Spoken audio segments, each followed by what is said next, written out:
Good evening and welcome to tonight's primary forum hosted by the Christian County Republican Party and the Christian County Young Republicans. My name is Matt McGowan. Before we get started, I'd like to thank the city for allowing us to use the council chambers tonight, for Daryl for assisting us with setting up for tonight's event, and for Zach and IT for helping guide us through the event. In this segment, we will have the Republican primary candidates for District 8 State Representative. Our format will be simple. Each candidate will have 2 minutes to introduce themselves. Once each candidate has finished with their introduction, we will begin a series of questions. Each candidate will have up to 3 minutes to answer each question. 30-second rebuttals will be granted upon the request of a candidate once each candidate has been given an opportunity to answer the original question. After our questions, each candidate will be given an additional 2 minutes for closing statements. We hope that our audience is as enthusiastic as we are about tonight's forum, but we ask that you hold your applause until the completion of each response. And with that, we'll start with our opening statements. And Judge Curling, you are first. 2 minutes, sir. Good evening. I just want to introduce myself by telling you a little about myself. I'm the youngest of 5 children, and apologize, I'm going to keep gum in my mouth tonight. My allergies are killing me. But I'm the youngest of 5 children to Van and Avenel Curling. My dad was a truck driver. My mom worked in the school cafeteria. I'm a lifelong resident of Princeton, Kentucky. After graduating from Caldwell County High School, I earned my master's from Murray State University. I worked in the Caldwell County school system for 32 years. The first 20 years I was a teacher. I taught 5th grade. In the last 12 years, I was in administration. I was a transportation and facilities director. I was a wrestling coach for a few years, coached football for over 20 years. I was assistant under Al Gianna for a few years and Pat Gates. I think he's from Christian County. I was an assistant with him for about 20 years. Over the last 8 years, I've been in county government. I was a magistrate for 4 years, and I'm in my 4th and final year as Caldwell County Judge Executive. I decided not to run again. Finally, I just want to thank this organization for putting on this event, and I look forward to answering the questions the best I can. Thank you. Thank you, sir. Representative Thomas, 2 minutes for your opening statement, please. Thank you. I appreciate it. It's exciting to be here with friendly faces, and I'm truly humbled for y'all letting me serve as your state representative for the last 6 years. It's also neat that there's only a few of us that got leadership positions after right on our second term. So I've been chairing Veterans, Military Affairs, and Public Protections for the last 3 years. And hope to keep doing so. And a lot of people don't realize some of the questions that came through just recently on the mayoral or Tyler DeArmond, Sheriff DeArmond, were all having to do with safety. Well, that comes through the committee I chair. So if you're scared of red flag laws and some of these things, I'm your first line of defense. So I ask that you keep the pro-life bills come through me. The Second Amendment rights come through me. I pushed over the summer to hear making Kentucky a sanctuary state for our Second Amendment rights. So some of this federal overreach that's coming down won't hit Kentucky. So these are some of the things that keep me in your leadership, and it takes a while to get there. There's not a lot of leaders up there that are chairing committees this quick. In fact, for about 1.5 years, they didn't realize that I was chairing 2 committees at one time, capital projects and Veterans, Military Affairs, Public Protection. So I ask that on May 17th that you keep me in office by re-electing Walker Thomas. Thank you, Representative Thomas. And we'll move on to our first question. And Representative Thomas, this will go to you first. What are your top legislative priorities over the next 2 years? And do you have any legislation in mind that you would like to sponsor should you be elected? You know, it's funny you mentioned that. I've already opened up a bill request this quickly. And this is how the process works. You have citizens that call you and say, listen, Walker, we need to look at maybe doing this to make our communities better and things. So I'm working with Chief Sumner and Sheriff DeArmond and some others. And what we're trying to do is a deferred retirement option plan. It's called DROP. And what that would allow is some of our police officers, if we're having a hard time staffing some of those spots there, they would go ahead and be able to retire, draw their retirement, but they would come back and still work for the city. Well, that money that they would make as their normal salary is put into a deferred retirement option plan for them. And if they opt for 3 years, 4 years, 5 years, at the very end, we cut them a check for that. So they're living off their retirement, but then they eventually will be able to get a nice check if they decide to stay on. So those are just some of the things. My biggest priority, as most of you know, is tax-exempt military pensions. I've followed it all 6 years now. But I think it was part of the discussion of why we passed HB 8 just recently, where we are slowly getting away from state income tax. So we have trigger mechanisms so we don't get off of it too quick like Kansas did and have to reshuffle. So as these trigger mechanisms are hit, the percentage of income tax, which is productivity tax, why are we taking your money for working? So it's slowly we're going to wean us off of that. So. Thank you, Representative Thomas. And Judge Curling, the same question to you. What are your top legislative priorities over the next 2 years? And do you have any legislation in mind that you would like to sponsor should you be elected? 3 minutes, please.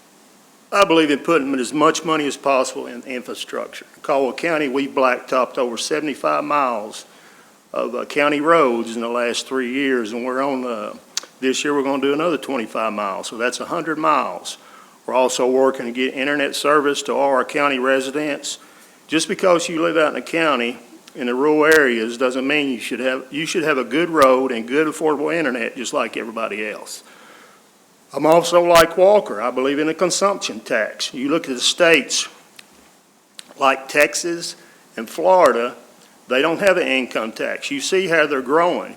You look at a place like California where they charge, I think it's over 13%, the highest state income tax in the country. They're losing people. So you can have a choice, be like California or be like Texas or Florida. And we have a dire need for workers. If you work, that's a good thing. You get a raise. When they're not taking income tax out of your check, that's a raise. And hopefully that'll help get more workers here. We're in a dire need for workforce. That's our number one need in Caldwell County, finding enough workers to fill the jobs we have. Thank you, Judge Curling. And we'll move on to our second question. And Judge Curling, this one will go to you first. Before it was killed in the Senate by a display of political theater, an amendment to HB 28 stripped it of its application to private entities. The final version of HB 28 that passed the House restricted public entities from forcing employees to divulge immunization status. Do you believe this final version of HB 28 went far enough to protect the medical freedom of Kentucky workers? 3 minutes, please. Yes, I do. It should be your choice. You shouldn't be forced to do anything. But, and be honest with you, I'm not familiar with the bill. A lot of these bills I'm not familiar with. I don't know if you heard lately, but we had a tornado in Caldwell County, and I've been dealing with that on a daily basis, 10 hours a day. Still dealing with it. Met with FEMA several times a day, just trying to get our money back. But I believe in personal choice. Thank you, Judge Curling. And the same question to you, Representative Thomas. I'm fine if you don't want to repeat it. Okay. We'll save some time. You know, Savannah Maddox it has filed that, and I was working with her quite a bit on that one. You're exactly right, and Larry is too. This should be people's choice. It's whether or not you're putting something inside of your body that hasn't been tested fully yet. And the worst thing about it is we've granted immunity at a federal level that these companies, Pfizer and Johnson and them, that they're immune to liability. So we have no idea what's going to our body.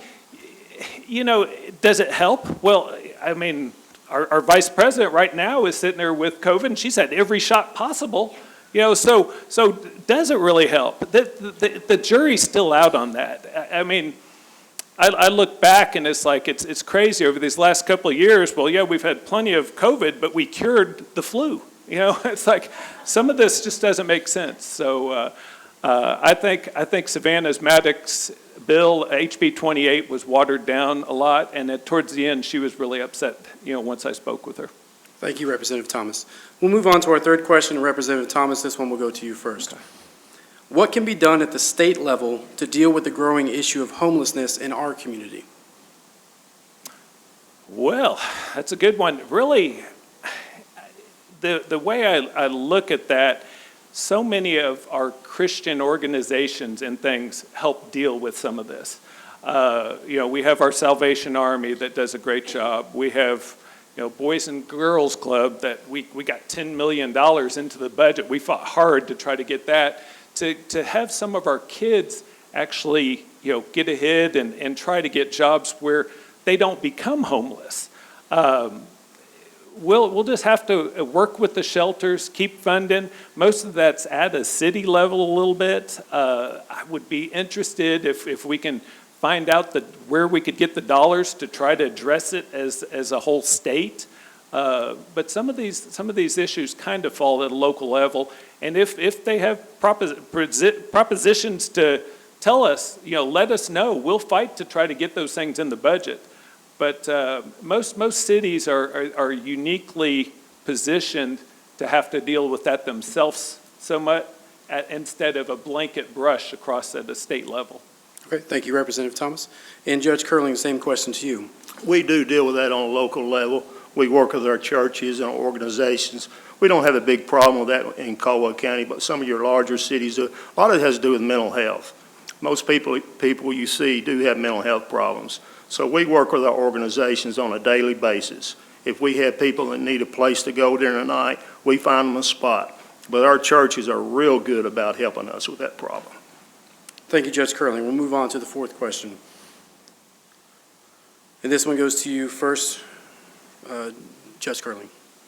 Last Thursday, a U.S. District Judge granted a temporary injunction blocking the enforcement of HB 3.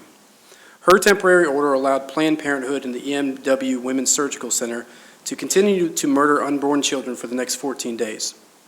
Both entities, Planned Parenthood and EMW, are fighting to make temporary injunctions permanent. Your opponent in the general election is proudly endorsed by Planned Parenthood. How will you highlight her radical views and continue Kentucky's progress towards protecting the lives of the unborn children? I will always be pro-life. I've had a lot of experience with that situation. Anything that has, and when you're a teacher for all those years, you hear stories, you talk to parents on a daily basis, ones that would have done a certain thing, and they are so glad they didn't do that thing now. But I'm always pro-life, anything I can do to help that situation. But what you're talking about, I'm not familiar with, but whatever I could do, I'm always for pro-life. All right, thank you, Judge Curling. And the same question to you, Representative Thomas. I'm okay with it because I'm very familiar with HB 3. Nancy Tate, representative from up around Elizabethtown, she does a phenomenal job. She's on the pro-life caucus. She's actually our leader in the pro-life caucus. If you can see here, I have 10-week-old baby feet. I wear them proudly every time I'm in session or if I'm out anywhere with a coat on. That's the size of a feet at a 10-week fetus. And those are being murdered. We passed a few years back the dismemberment. They were taking infants from the wounds by limb. We passed that. It's still being fought, but Attorney General Cameron is still fighting for that cause to get that upheld. Some of this legislation, I mean, we have to fight for. HB 3, at least some of us were sitting there saying, we were celebrating when Planned Parenthood closed for at least a couple days. That could be some lives that we saved, at least for those couple days.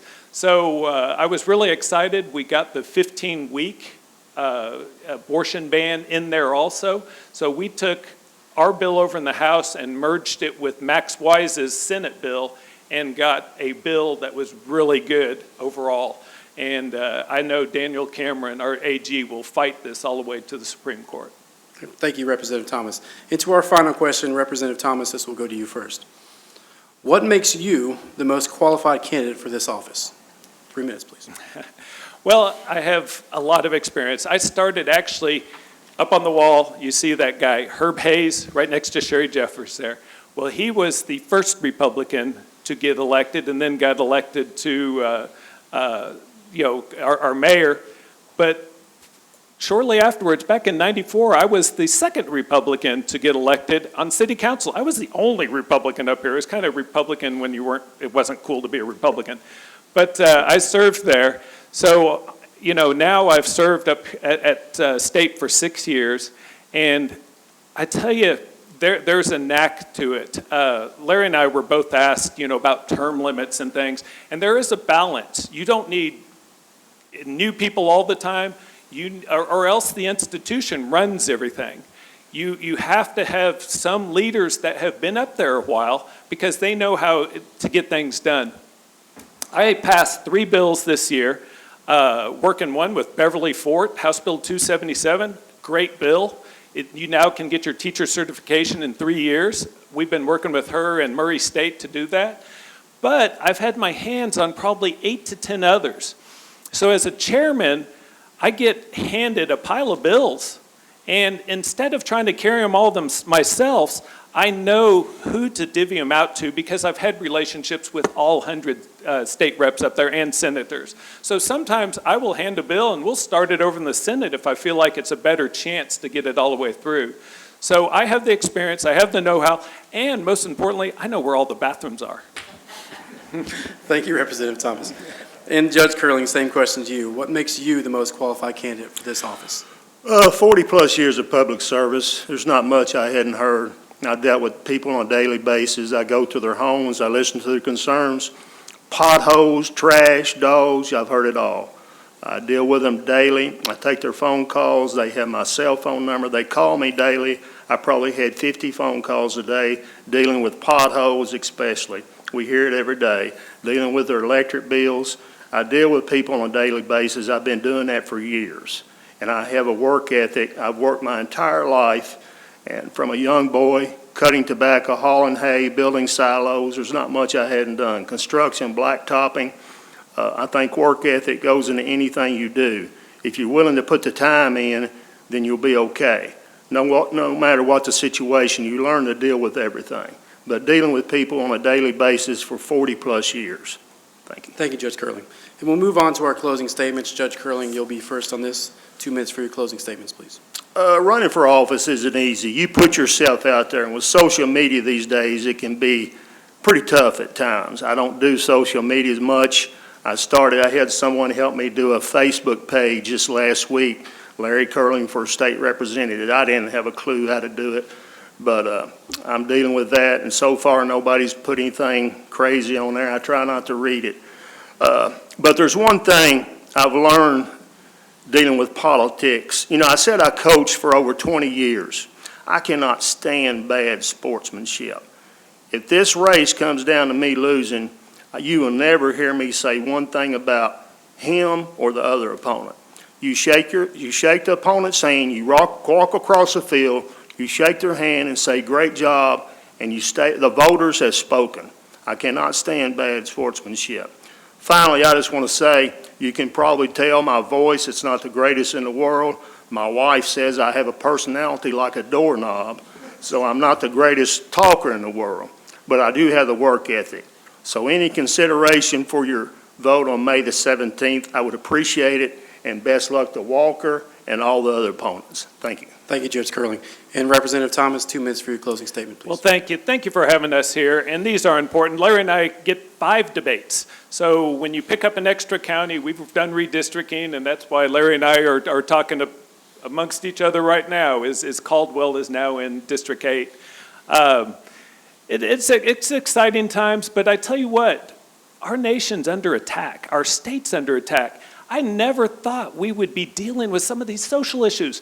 Who would ever think that you would have to sit there and say, guys, you can't compete against our girls? Yeah, what's up? I mean, there's some crazy things going on. I look forward to being able to fight for your conservative values still. I just received yesterday the endorsement of the NRA.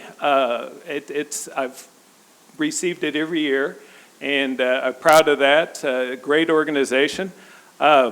I've received the endorsement of Kentucky Right to Life every year, and usually the Chamber of Commerce. I don't think theirs has come out yet, but I hope to. We'll see what happens there too. So I really hope that you consider keeping me on as your state representative. I look forward to representing the people in Caldwell. Look forward to meeting them. If anyone in Trigg County knows, and they can tell the people in Caldwell County, I'm down in Trigg a lot. I'm here a lot. I sit into all of our debates. I'm very actively involved in the community, but give me 3 communities, I'll be equally active in all 3. So I'm Walker Thomas, I'm running for your state rep, and I ask that you reelect me on May 17th. And remember, get out and vote. Thank you, Representative Thomas, and thank you, gentlemen, for participating tonight. That concludes our forum for District 8 State Representative. Please join us tomorrow at 5 o'clock for our City Council forums. We have a Republican event that we'd like to announce, May 6th at Casey Jones Distillery, 5:30. We'd love to have anyone come out that is available, and don't forget to exercise your constitutional right to vote on May 17th. Thank you.